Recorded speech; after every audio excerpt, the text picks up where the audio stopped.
50, we should get started. So this presentation is on Ventjarra, revived DNN user experience.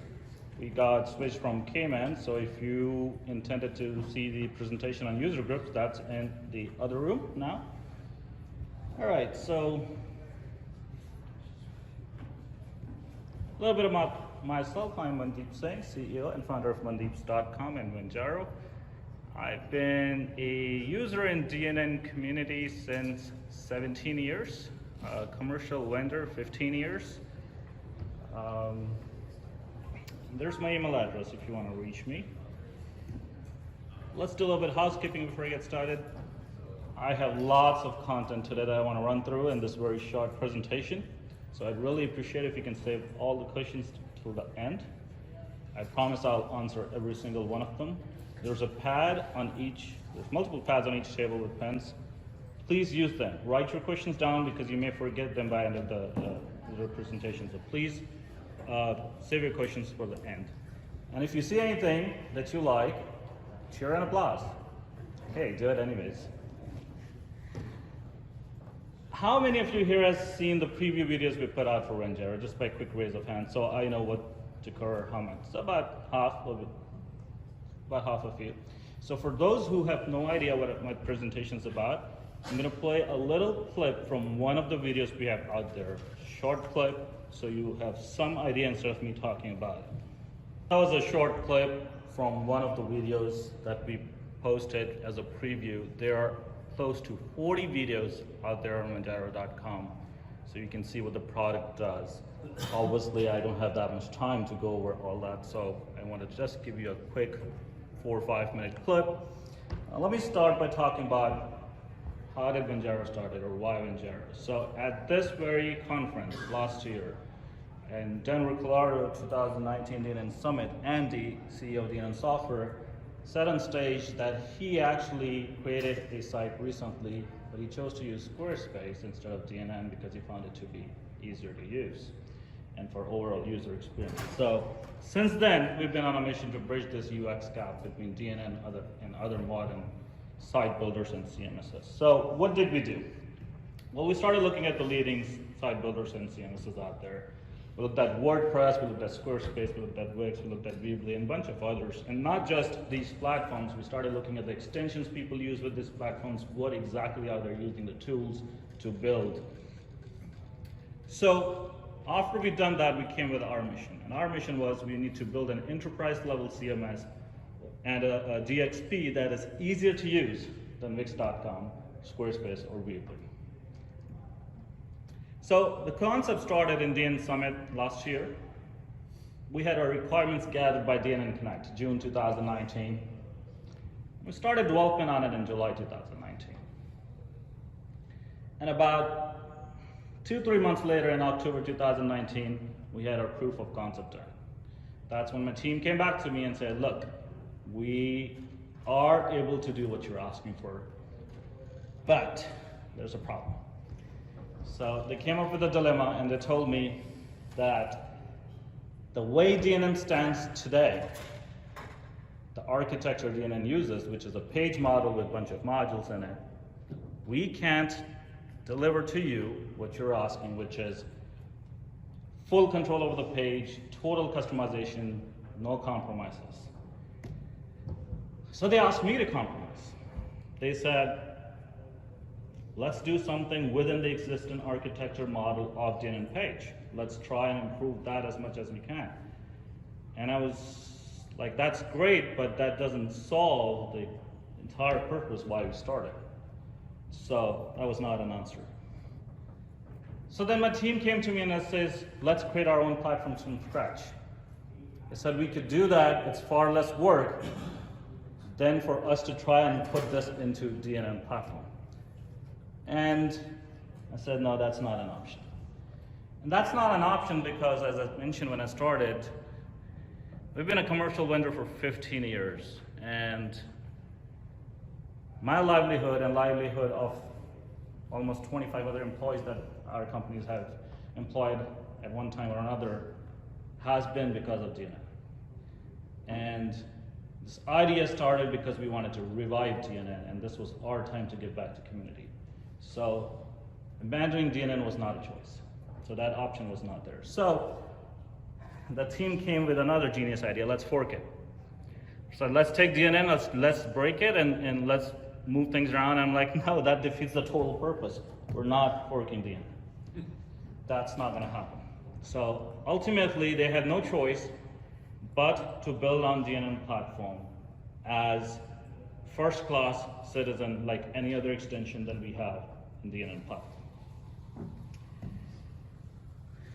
Once that decision was made, they came back and told me that the amount of effort has now tripled.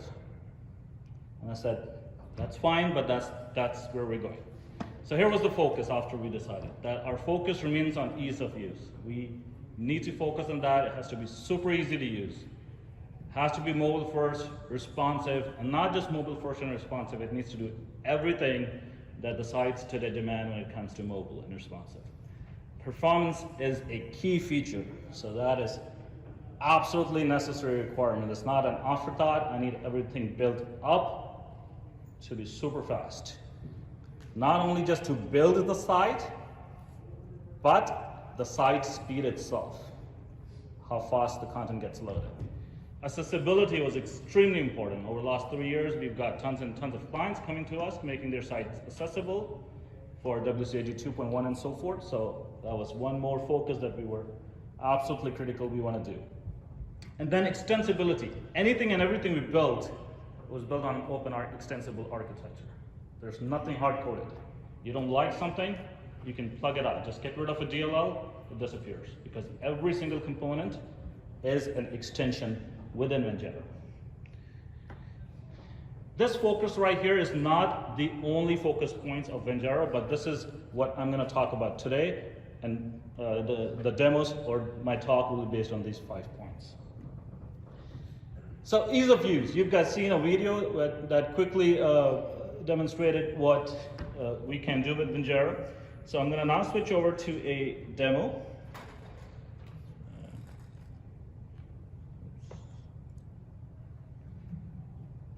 All right, let's bring Chrome into the view.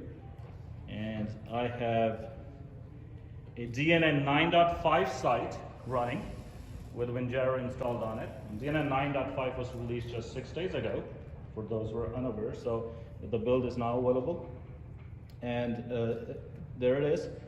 So let me go ahead and sign in. And in Vanjaro, every single thing, every single UI was improved, as in a layer on top of DNN Platform. So you may not recognize some of the UI from DNN, but trust me, this is DNN.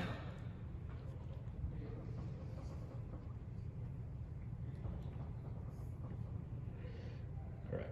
So here's a live demo, and we've already seen that I can resize images and so forth. And if for those who've been watching the preview videos, I can simply drag an image, add it there, and I can upload it, or I can choose from my file manager. And for those who've been following videos, I can actually go search online, and we're integrated with Pixabay, and I can say I need an office image, and then we'll go look it up. And these are all royalty-free images that you can use without thinking twice about copyright, because they're coming from Pixabay, which is royalty-free images. So I can go ahead and choose any images I like. I can click on it to preview, but I'm just going to go ahead and double click, which is I want that one. And there it is. So when you start developing sites, that's one of the major components of any web page, images. Squarespace is leading because they have great templates and they use very good use of images, and that's why they're leading. So as a web developer or a site administrator, you've always had to do this, but this is not sufficient, right? After you get an image from the net, or you source your image, now you have to crop it, fix it, create multiple files, and resize it, and all that good stuff. So for this demo, I'm going to demonstrate our image editor. You could just edit the image right there, and if you want to crop it, you got quick settings. You can do a square crop, a 16:9 aspect ratio, and so forth. So I'll just do a square here, and I'll crop that right there. And there's a bunch of other options. I can flip it around if I want. I can even rotate it around if I want. You got full undo, redo support within the editor as well, so I'll go ahead and undo that. That's lots of undos. Or I can just go back here to 0. That's better. You can even draw on it. So if you want to point or draw something, you can certainly do that. I'm going to go ahead and do that as well. You can write some text on it. You got bold, italic, underline, your basic text size, the coloring. Super quick to go ahead and annotate your images if you need to. You want to mask your images, there's an option to load an image file and it will become the mask of the image. You can do that. There's a bunch of filters built in. You want it grayscale, we'll go grayscale. Do you want to remove the white and make it a transparent? Unfortunately, the image it shows is not a white background. You can remove white and do that. You want to put a tint on it, you can do that. You want to change the color, you could do that. So all that is right there built in to the photo editor. When you like what you see, you simply hit apply and you will get your square image. How about that for easy built-in photo editor? All right.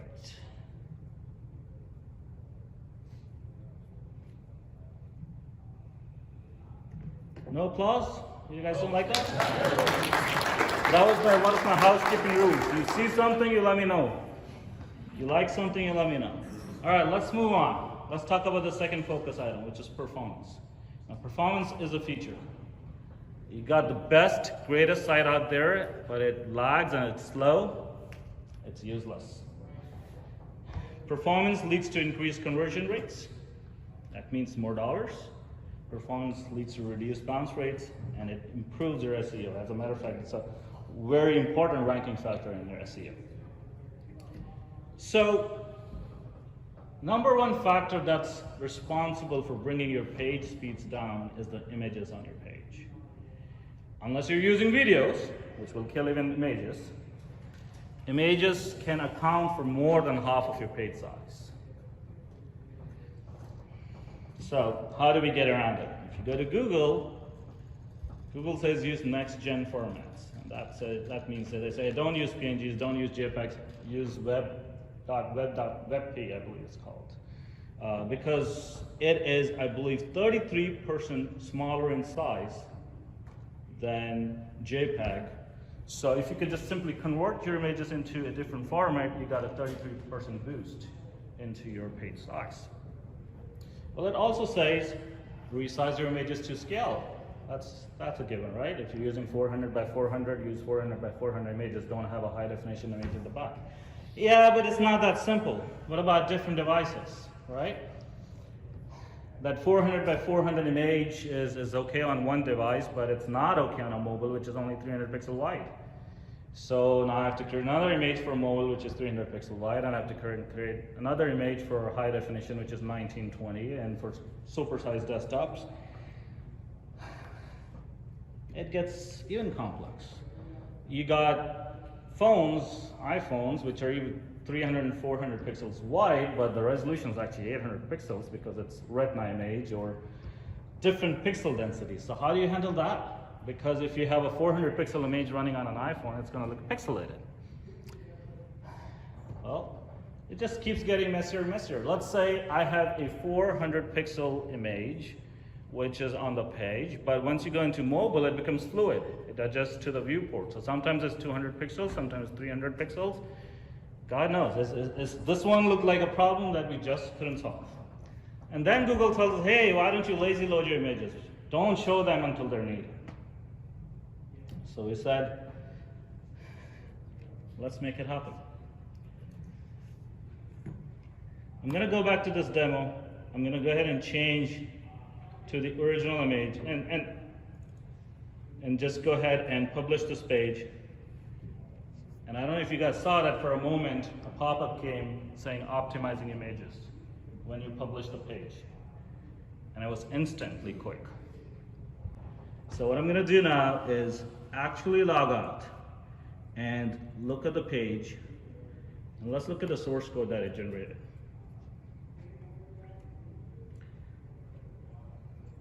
I don't think you guys can see that. Can you guys see that?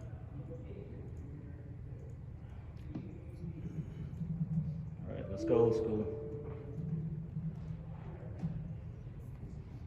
That looks ugly. All right, follow along. Trust me, it's there. I'm not making it up. So, we are using a picture tag instead of image tag. That's what Google recommends. Behind the scenes, when I went to Pixabay to download that image, Vanjaro made 10 copies of that images. It made 5 copies in WebP for you, automatically. Why did it make 5 copies?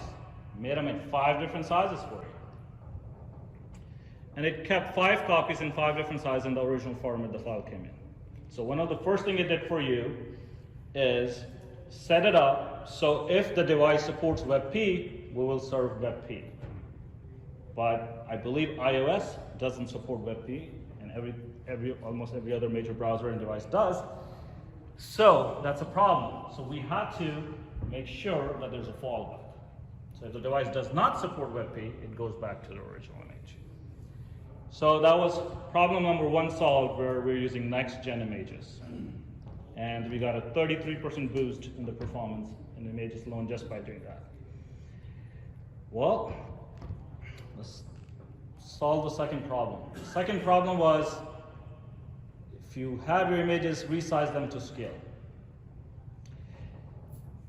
If you see this image right here, when we drop, I didn't give it any size. It is fluid. So let me go ahead really quick, log back in, since the code is not really helpful if you can't see it.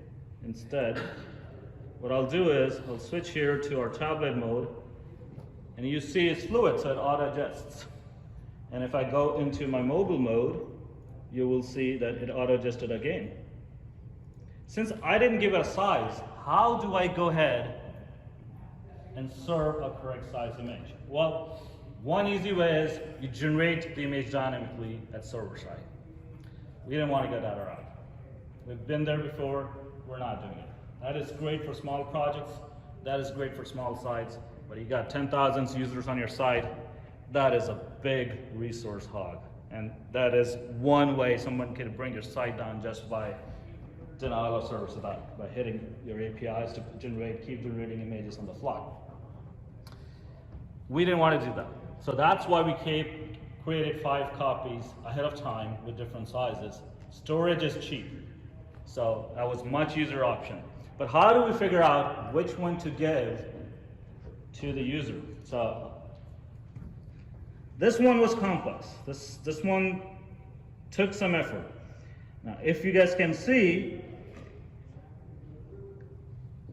we got 5 images there. There's one right here. And we'll let the browser know this one is 1920 pixels wide. We got the next one, this is 1280 pixel wide. We got this one, this is 720. And you get the point. So we are now letting browser decide which is the best image to serve to this user. If you got a user coming up on dial-up 56K, which God hope doesn't happen, it will automatically show the lowest version, even if they're coming from desktop, because now the browser is determining that. So browser will take care of that for us. But what about the other problem? Now they're fluid. So when they're fluid, there's no size on them. Browser's always going to pick the highest resolution just because it knows my desktop resolution is 1920, my viewport is 1920, so it's going to choose a 1920 image, even though I am only showing it right here in maybe a 400 pixel dimension. So if you look at sizes attribute afterwards, we calculate at runtime, when you hit that publish button, where is your image in context of the page on every single device viewport. We figure that out, information, and we put it back into the tag. So even though you come on 1920, the file that's going to get served out to you is going to be the one that is appropriate for your device port and based on your device. So I'm going to go ahead and take a look right here at the source, and we're going to look right here, and this is a 530 width pixel image being used. So we picked up a 720 wide image instead of the 1920, 1280, or 360. That is awesome.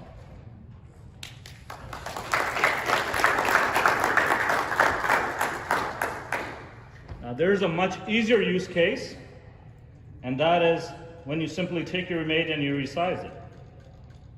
When you resize it, I already know the width. So life is simple, and we take care of it. But the problem was when you just drop the image as fluid image. For example, if this same image were to go up here,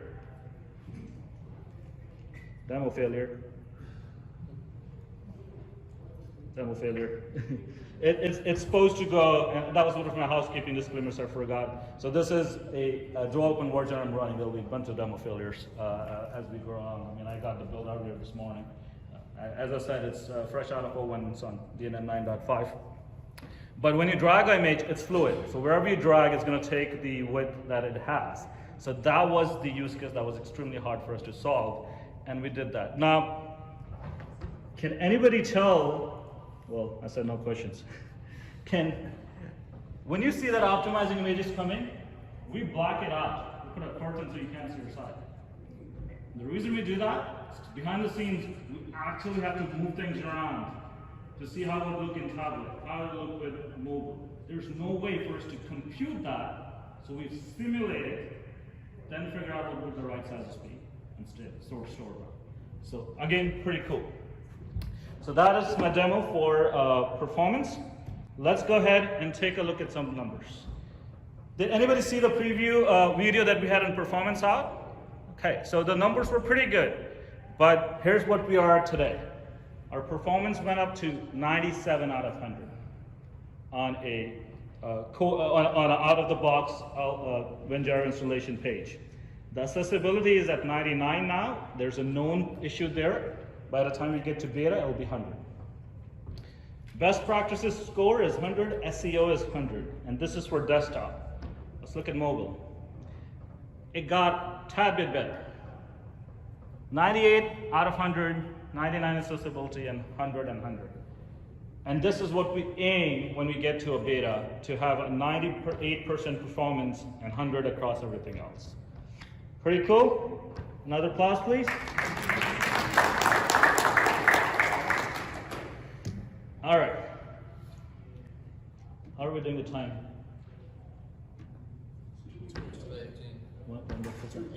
When does it end? Oh, 2:50. 2:50? All right, let's look at responsive.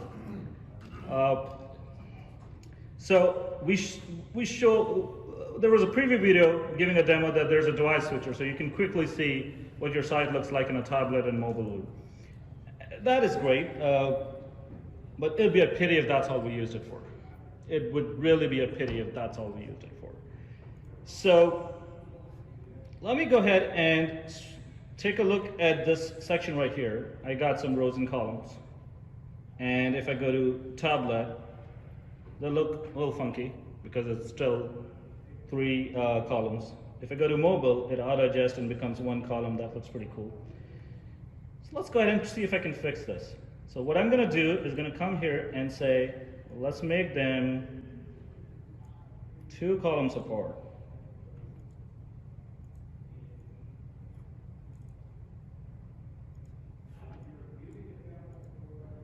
I'm having a hard time with the mouse, sorry. And let's do this a couple more times here.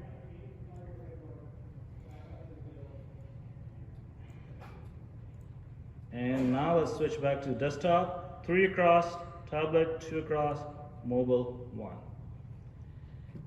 So what happened behind the scenes is that device switcher knows you changed your view, and it is actually creating media queries and putting the right bootstrap process for you. So you have full control over the layout. You can have the layout look different in mobile, and different in desktop, and different in tablet. Pretty cool, pretty awesome. Let's go ahead and look at something else. Now, we've not done a demo on our styling tab. So I'm going to do a demo on the styling tab a little bit here today.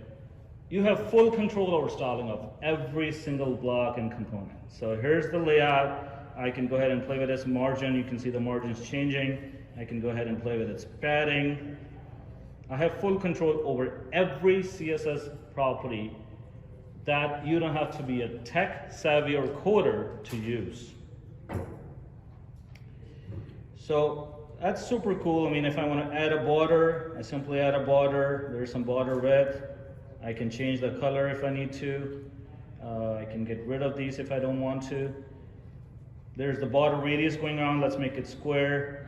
How about we just change the background color? Well, background colors is actually a shortcut right here, which we can simply do there too. So full control over CSS. But how many times is that we want one little piece not to appear in mobile or desktop? So we have that option. I can go ahead and click on any block, and under the responsive tab, I can hide it in mobile, hide it in tablet, or hide it in desktop. Now, for sake of time, I'm going to move at a little faster pace. How many times you've had two columns, an image on the left, text on the right, and then text on the left, image on the right? And then when it goes in mobile, you get text, image, text. Doesn't look really cool, right? And you wish if I could just reverse columns in that particular case. Well, when you click on your grid, so here's a column, but when you click on a grid, you get your reverse columns options appear. Now all you have to do is hit yes, and you can do this for each viewport. You can reverse them just in the desktop, you can reverse them just in the mobile, you can reverse them just in the tablet. So when we talked about ease of use, there was absolutely no compromise in functionality. We went full force on making sure that we have a platform that is full featured and accessible to everyone. You don't have to know a thing about code, CSS, or any of the technical jargon. It is plain English if you want to hide it in desktop or not.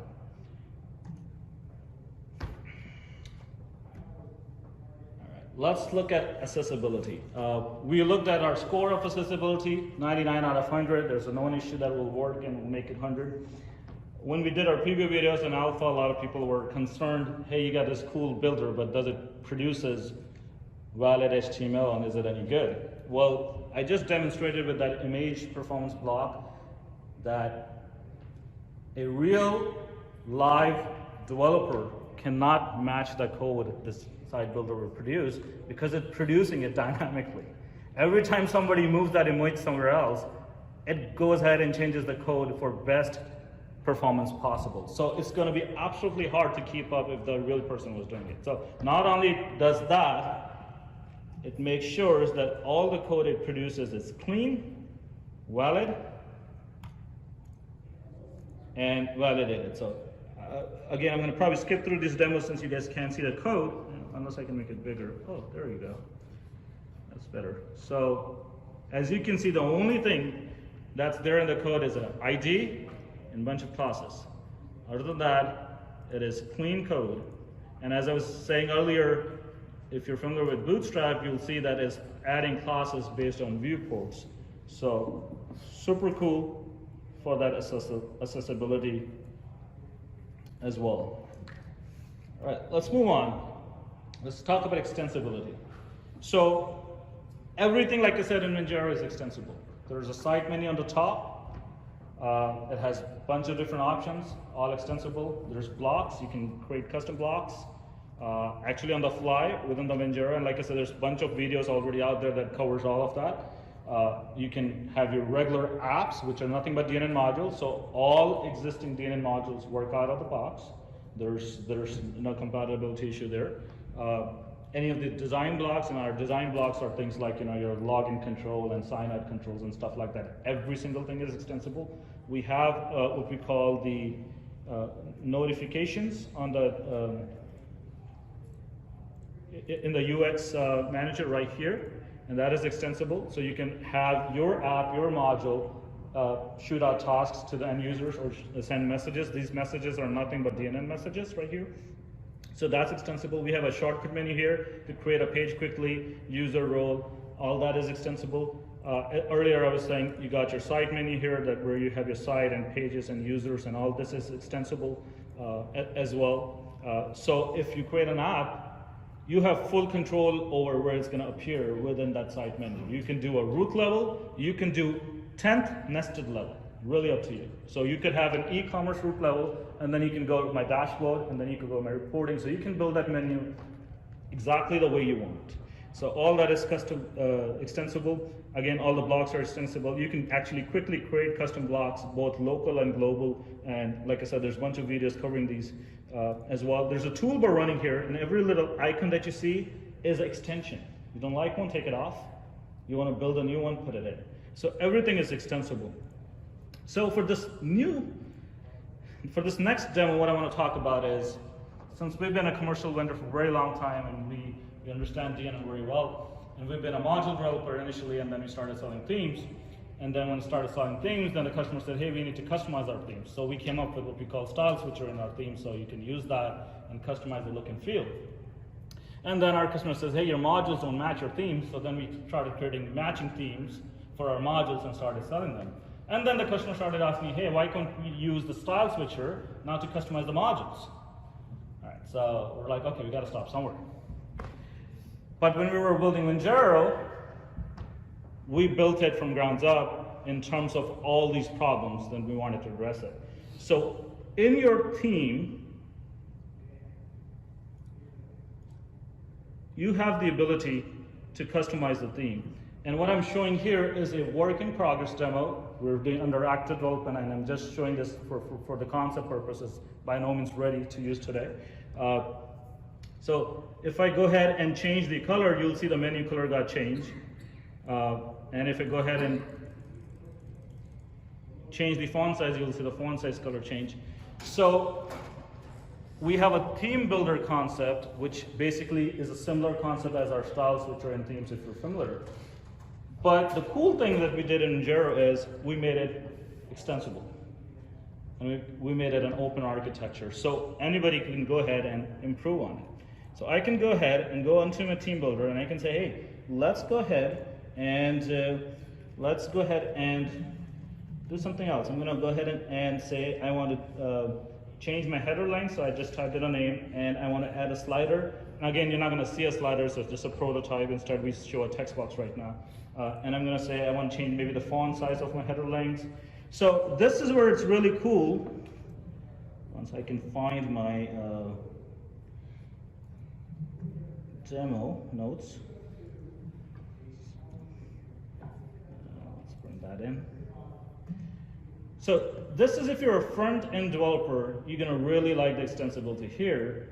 You could go ahead and give it a variable yourself. And I just want to really quick copy from the bottom, so that's why I typed it in. So I just gave a variable. You can call it whatever you want. And as I said, this is work in process. You see less here and you see SAS here, so there's confusion, but it's running SAS for those who are familiar with SAS. So I just gave it a variable, and let's put a $sign in front of that. And then what I'm doing here is I created some SAS on the fly. I'm saying here's some CSS. I want to change the font size, use that variable that I just defined, and there's my SAS. And then what I'm going to do is also just copy and paste that for preview styling and just hit update. Okay, default value, how about 14 pixels? And hit update, and hit update again. I was able to, with few clicks, create a brand new UI for my end users to be able to customize their site any way they like. They can simply go ahead now and toggle on this, and if you notice the header links on the top, they're responding to it. The previous CSS or previous SAS that I pasted gets used real time. So as the user makes changes, they can see it. And if you really want to commit your changes, you just simply click on the Save tab. And at that time, we take all the SAS, compile it, and save a new theme.css. So in Vanjaro, there's only one theme.css. There's no global.css, there's no portal.css. It's there, but if you're using Vanjaro, Vanjaro doesn't use it. If you have a DNN module that wants to use it, it will use it. But in Vanjaro concept, even the bootstrap is not linked separately. Even the bootstrap is compiled using the SAS compiler, which is built into Vanjaro. So you have full control to go ahead and customize your bootstrap. I could have just used the primary color of bootstrap in their variable and it would work just fine. So idea is, as front-end developer, why we did this is we don't want them to ever go down and write style in CSS or maintain separate styles files. They can come in, use the designer, which is maintaining that for them, hit a button and compile it. The entire theme will be built on this model. So there would be nothing in Vanjaro that you can customize. And if there is, you can add it in yourself. It takes a few minutes. But we didn't stop there. Since this demo or this talk is about extensibility, we actually went ahead and made that extensible. So if you create an app, like a DNN module, you can tap into this using an interface, and you can pass in your own styles, which will automatically appear in this style switcher, letting your end users customize your module any way they like.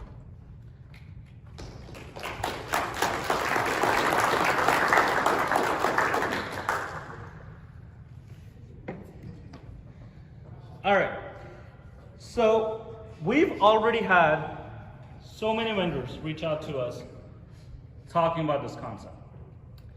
Ventjarra introduces a new concept called blocks, because you got different blocks that you can drag in. So just like Xmod Pro out there has a bunch of different extensions, Ventjarra will have a bunch of different extensions as well. And one of the things we plan to do is you could go to your extensions, look for a cool new extension, click on it, in one click, have it installed and ready to go and use it. So this will allow the community to create open source free blocks and add it. This will also allow vendors to create commercial stuff and add it and sell on top of Ventjarra. All right. I am done with the demos. Those were the 5 focus points, and I've covered them all for this demo. So I'm going to change topics here and just talk about a little bit about effort and how much time it took us to get here and where we are and where we're going. And in the process, I'm going to also address some of the concerns that the community have shared with us. And we're going to try and see if we can address that. So how much effort it took to build Ventjarra? Currently, we're at 62 Visual Studio projects, about 100,000 lines of code. There have been 15 full-time developers working. Actual development, 6 months. The project is in the works about a year. The more time you spend on requirements gathering, the less you have to code. That's what my philosophy has been. So we did a lot of time researching and doing requirements gathering. What else is important is we took 10 years worth of intellectual property that we built over at Mandeeps.com, our entire shared common library, and we put it back into Ventjarra. So all that worth of effort is there. If you're talking about monetary cost, the development cost alone has been over $300,000 at this point. What kind of feedback we've been getting so far? Overwhelming. We got hundreds and hundreds of emails coming from existing clients. Many of them are Fortune 500s who have expressed interest in using Ventjarra. Some of the words we've been hearing is revolutionary, game changer, much needed, long overdue. So that's the feedback so far we've been getting. So when we got that feedback and we started releasing the preview videos, we got a bunch of emails from people saying, when can I play with it? Give it to me now. I want it today. So we're like, okay, we'll do an alpha release. So I asked my team, what's the quickest way of getting this in people's hands? And they said, let's take all the extensions. There's about, I forgot the number, 58 extensions that make up Ventjarra today. And let's give it to them. Well, I said we can't have them install 58 extensions just to see how it looks. So they took DNN install and they put it in the install folder and they said, let's go ahead and give them the distribution. So what happened is, as soon as we did that, a lot of members in the community started reverse engineering. We had people who went on and started doing a file-by-file comparison with the DNN platform. I mean, there were people who already started concluding that it is a fork. And they started basically deciding the strategy and direction of Vanjaro when we even didn't know the direction and strategy of Vanjaro at that time. So I want to take the time to acknowledge here that we made a key mistake there when we released that alpha release without giving much thought where this will go. We went ahead and removed some of the files, flipped the platform, which I'll talk in the next year, and that didn't go well with the community. So, but before I go to that, I mean, there's some people with very strong opinions, so I want to cover this in some detail. Is it really a fork? So in software engineering, a project fork happens when developers take a copy of source code from one software package and start independent development on it, creating a distinct and separate piece of software. So what is a derivative then? Derivative is a work that refers to any work that is based upon one or more existing works. Let's look at DNN itself. Is DNN a fork or derivative? If you look at DNN today, DNN is based upon one or more existing works. DNN uses CK editor, log4net. Persona bar alone has over 538 MIT licenses references. That means Persona bar uses 538 different components just for that one component. So Ventjarra is also based on one or more existing works. When Ventjarra gets installed as an extension, it extends DNN, but it's not a fork. Ventjarra has hundreds of other open source projects that it uses within Ventjarra. Fork versus derivative. I mean, if we had to create a fork, it would have taken us 1/3 of resources to get where we are. We had to do 3 times worth of effort. We would have had absolute control and direction over the project. But we did not want it to do that because the idea originated to revive DNN. The idea originated to grow the community. We didn't want it to divide the community. That was absolutely crucial and important to us. So, Ventjarra today, for the record, is nothing but an extension or multiple extensions that you could install on DNN Platform just like any other DNN extension. Now, we have a problem with there that we have 56 extensions and counting, so that's not a good user experience. But we're going to go back and change that by the time we come to beta or actual RC, that we'll try to make that 1 or 2 extensions at tops that you can install on your existing DNN, a new DNN, however way you like, just like any other DNN extension. So, just want to kind of continue on that. Ventjarra is built on DNN Platform, as in Ventjarra is an extension of DNN Platform, just like any other extension. It does not modify the DNN Platform core code or tables in any way.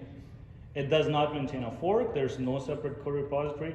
We've never even compiled the DNN source code ever. As a commercial vendor, we've been working 15 years to work with the platform, so we've never compiled DNN source code. The one mistake we did, and the confusion, like I said, for a lot of community members, is we took out some of the files. And one of these files was Telerik components. So when you install Ventjarra, we've replaced every single UI you've seen in DNN. That means we no longer need Telerik. So we went ahead and took it out because we didn't need Telerik. And I can now understand why that led to confusion in the community. Because that would then create the problem of, can I install DNN on top of this? Is this exactly same as DNN or not? So, just to make sure there's absolutely no confusion, we're going to revert back on that. We're going to take exact DNN platform, and you can install your own extensions on top of it. At the same time, there will be a distribution that Ventjarra will offer, which will be nothing but exact DNN distribution with our extensions pre-added to it. What that means is you can take your existing DNN site, install extensions on it. If you're starting with a new project, you can go to Ventjarra and download the distribution and start from that. Let's say there's a security update that DNN releases. You are more than welcome to apply and install that security update on top of your existing site, and it would have no problem. Now, in case you decide to uninstall Ventjarra at any point, just like any other extensions, you will lose any of the content that you've created with Ventjarra. So Ventjarra in that sense is no different than any other DNN extension. So I was going to do a build process demo that we use to remove the tolerate component stuff, and I wanted to show you that we do that in less than 30 seconds. But that no longer applies.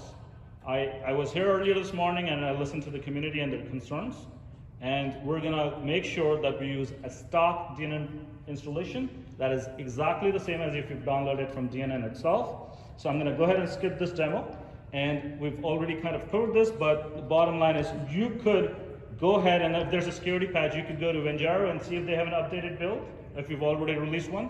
But if they don't, you can go to DNN Platform, grab the latest build there, install it. It is no different. We're not going to do anything different other than taking the DNN Platform install package and just adding our extensions to it. All right, so the next question that I get is, what about our existing DNN site? So that is also now easier to understand. Since it's an extension, you can simply take the extensions and install it on your existing DNN sites. Now, if you want to upgrade, so here's the thing, Vanjaro is built on 9.5. So one of the requirements is going to be that you are at 9.5 to use it. Let's say you're at 9.1. So you have two choices. Either you can upgrade to 9.5 and then install Vanjaro, or you could take the upgrade package that we have at Vanjaro.com, which again is the same exact copy at DNN Platform, just with our extensions, and simply install it just like you're upgrading DNN. And what that will do is that will upgrade you to 9.5 and also give you Vanjaro extensions at the same time. So the next question I get is, what about my existing pages that I've built with DNN side? And it uses a different paradigm. It has the HTML module concept to build a page. Well, your existing pages will work absolutely fine. When you go to a page that is pre-built before you install Vanjaro, it's going to look and behave just like a DNN 9.5. You're going to still see your persona bar. You're going to be able to do everything else. But if you want to now go ahead and create a new page, that will show you the Ventjarra functionality, and you will see the Ventjarra. So the question then comes in, what about my existing page? We will have a migrate utility in place where you could take your existing pages and convert them to Ventjarra one by one. And we wanted to do that so this way you can simply install the extensions and move forward without worrying about breaking anything in your existing pages yourselves. So Ventjarra is open source, because a lot of people come and ask me how much it's going to cost. Ventjarra will be free forever for everyone. Then the next question comes into how are you going to make money? I mean, I have had people really come and ask me, you can't be spending $300,000 and expect not to make something out of it. So they've asked us, what is our business model? So our business model is, for one, we're not going to dilute Ventjarra. That means we're not going to take what we're giving to the community and create different versions and flavors of it. One for the community and one with more features for those who pay us. We're not going to do that. So what we are going to do is we're going to have a SaaS-based platform, software as a service. You could go to Vanjaro.com in future, click on create a new site, put your email address and password, and your site will spin up live in less than 30 seconds.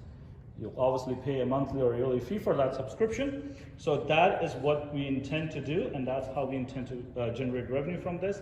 We will be targeting individuals and web development agencies. So there will be a price point for individuals similar to what you see in Wix.com or Squarespace. And then there'll be price point for agencies who are managing their own clients. And then there will be a separate price point for small businesses and enterprises as well. Because some of the features that I've demonstrated, you cannot even find one of the leading CMSs out there today. So we will definitely be looking at small businesses and enterprises. And like I said, we've already had a lot of Fortune 500s expressing interest in it. So other ways we're going to make our revenue is through ancillary services. We will have what we call a supported version of Ventjarra. So if you need support, you need 4-hour business response and so forth. So there will be a licensing fee for that. But the feature set between the community and our paid version will be identical. So having said that, we will create apps and themes for our products. That's our core business. That's what at Mandeeps.com we've been doing. We'll create new apps.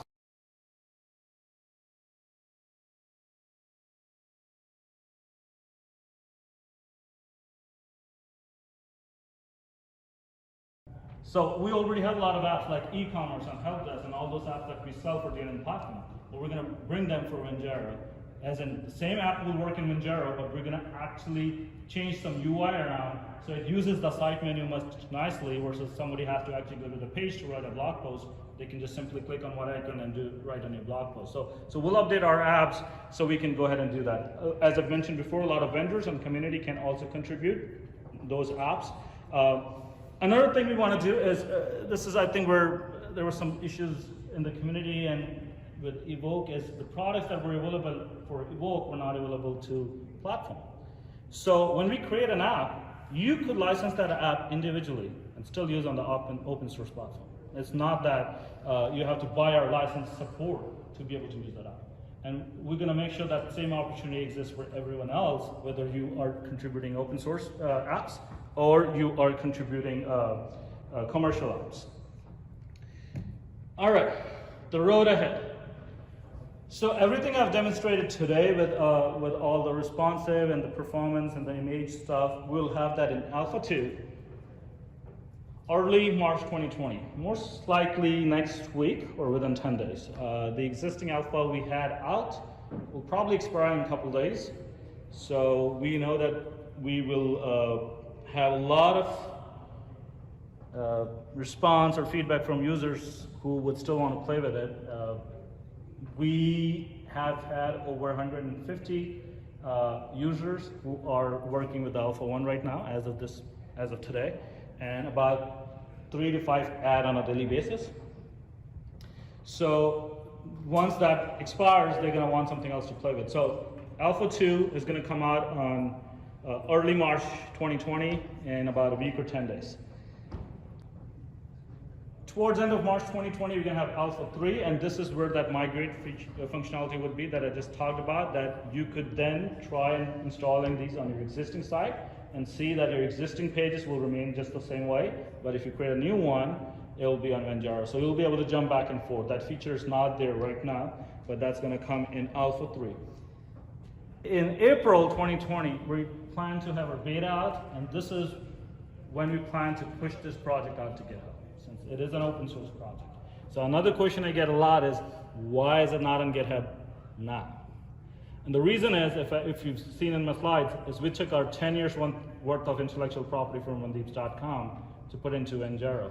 And in that common library, we have lots of licenses and components that we've actually licensed from commercial vendors.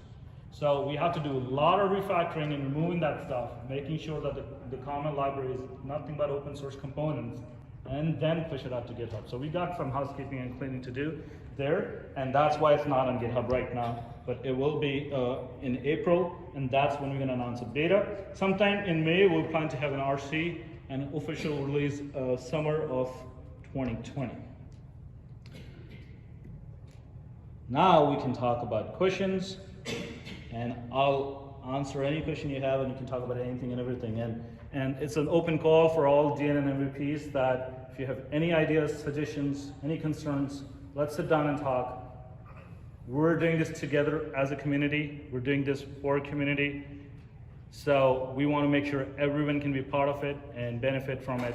And if you think we're not doing something correctly, let us know. Questions? Yes. I have one for you, Andy. So I love the concept, and kudos to you guys. It looks fantastic. I'm just wondering, like, sometimes you want to limit end editors' ability to make so many design decisions. So have you thought about, or is there within the platform right now, a way to control how much freedom someone has in making changes? Sure. So we addressed that in 2 ways. The first way we addressed that is we made sure that they can not break the system. As in, you can't, don't quote me, but you can't take a list and drop it into a paragraph. I'm just giving an example. If the HTML is not going to validate, it won't let them do it. So the designer is pretty smart. It will not let them create incorrect HTML. So that's that part. Then the question is, there's so many blocks. What if you don't want them to use and go all crazy? So all the blocks that appear on the left are going to be extensible. You will be able to decide via your theme which blocks the user gets to see and which they don't get to see. So you have full control over there as well. The third aspect of that is that styling tab I showed you. Someone could really go crazy there. And we are still kind of in a decision-making on that one, and we love your question and community's response on that. There's two thoughts. One is let them go crazy. There's revisions and drafts built in. If they break anything, it takes one click to go back. And this revision can go down to any number you want. You can actually save 10, 100, or 10,000 copies of that page. It's really up to you. You just have to type in a number and you choose how many revisions you want. So if they do break something, first they can Control Z, but let's say they completely break something, they can go back to a revision. So that's one thought, but I do relate to the other thought, and that's why we haven't made a decision. It's not going to be really hard for us to give you that option to, hey, let's take the styling tab away. Let's not give it to them. Or let's give them the styling tab, but only give them X, Y, and Z in it. So all that is extensible. Yes. Okay, yeah. I do think, controlling that, especially for large organizations that might have multiple content editors, right? And that's when this person likes purple and that one likes green, and so those are especially situations where I can see having that ability to control by like a user role would be. Yeah, absolutely. So while we're still answering questions, I want to move the slide over here. Please go to Vanjaro.com, and we've opened up a Slack channel there. So instead of talking on a forum, we can talk much more in real time and interactive. Bring these ideas and questions there, and we can talk about it, and we will go ahead. And what we're going to do, one of the things we're going to do is, even though we're going to push the code out to GitHub in April, the account is already active, so we're going to start using the issues tracker there, so some of these ideas can start going there, and we can start working on them. I just want to echo what she said.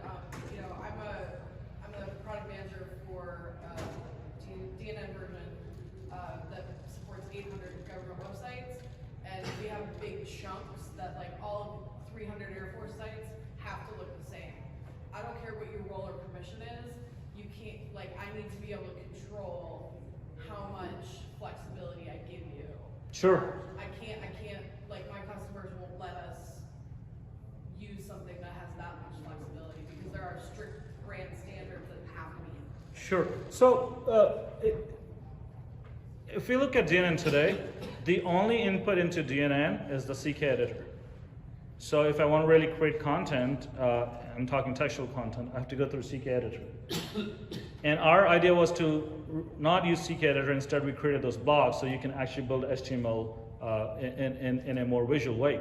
So you have full control over those blocks. You could decide what they want to use. I mean, through your theme, you'll be able to take off any blocks you don't want, take the entire styling tab out if you don't want. But having role-based, so a content provider can't make a color change, but a host level could, I think is important, is a key to success. Well, that is, remember, only the page editor will ever get to see that. So if let's say you're using 260 content module for a structured content solution, well, then you don't need to give the role of a page editor to that user to be able to change the page. You just give them the role to the module, and then they go do whatever they want to do with that module. So all that works just the same way as it works today in DNN. So if you were to give a user a page editor role in DNN, they can go ahead and add HTML modules and do whatever they want with it. So it's the same parallel. Go ahead. One of the differences, though, is that in a traditional DNN setup, you have content panes, and you can drop a module into a content pane and assign permissions for just that particular section of the website. They can't change the header, they can't change the footer. All they can edit is that little block of the page. And I think that's what she's talking about, is do you have the ability here to say, I'm going to assign a security role, a content editor, the ability to edit just this section of a page? Yes, that feedback we got in our preview videos, and that has already been developed. So you could drag a section, and then you can give it permissions, the same DNN permissions, that who can edit this, or who can see this, or who can not see that, and everything else is locked. So if you don't give them the page editor rights, you just give them the rights to one section. They can only go into that one section. They won't be able to drag and drop anywhere else but that section. I understand there will be changes to make it more like an extension, but does that include bringing back the DNN themes and containers and everything, or that's still gone? So it's not gone. There's themes and containers are still there, because if you go to your regular page, let's say that you've created pre-Vanjaro, it's going to still need that theme and container to run.